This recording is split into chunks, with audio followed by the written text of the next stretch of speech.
Hi, good evening all of you.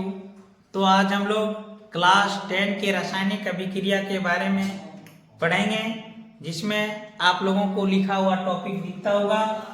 संतुलित समीकरण किसे कहते हैं? बोलता है वैसे रासायनिक समीकरण जिसमें अभिकारकों तथा उत्पादों की विभिन्न तत्वों की परमाणुओं की संख्या बराबर हो उसे संतुलित समीकरण कहते हैं। जैसे H2 प्लस, देखिए यहाँ हाइड्रोजन कितने हैं? 2, क्लोरीन कितने हैं? 2।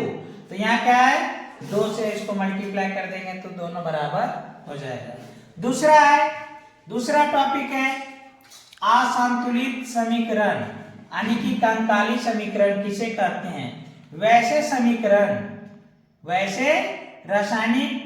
समीकरण, वैसे रासायनिक समीकरण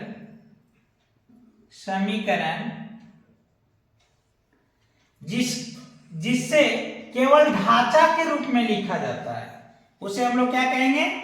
असंतुलित यानी कि कंकाली समीकरण कहते हैं। ये केवल ढांचा है, ये आपका संतुलित नहीं है। देखिए यहाँ N2 यानी नाइट्रोजन कितने हैं? 2, इधर नाइट्रोजन कितने हैं? 1, हाइड्रोजन इधर कितना है? 2, इधर कितने हैं? 3। तो ये संतुलित नहीं है आपका, इसलिए उसे हम केवल ढांचा के रूप में तैयार किए हैं।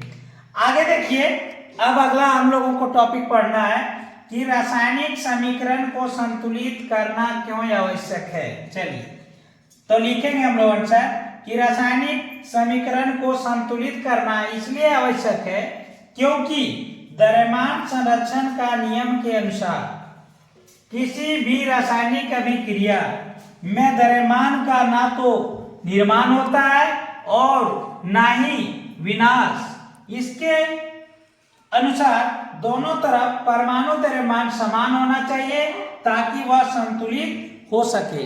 तो कोई भी रासायनिक समीकरण में जो हम लोग लिखेंगे वह उसमें देखिएगा तत्वों का, यानी कि जो तत्व का अभिकारक उत्पाद के रूप में हम लोग लेते हैं वे तत्व ना तो उसकी विनाश होती है और ना ही उसकी सृजन किया जा सकता है, और इसलिए हम लोगों को अभिकारक तथा उत्पादक को दोनों को परमाणु की संख्या को हम लोग बराबर करते हैं। Thank you.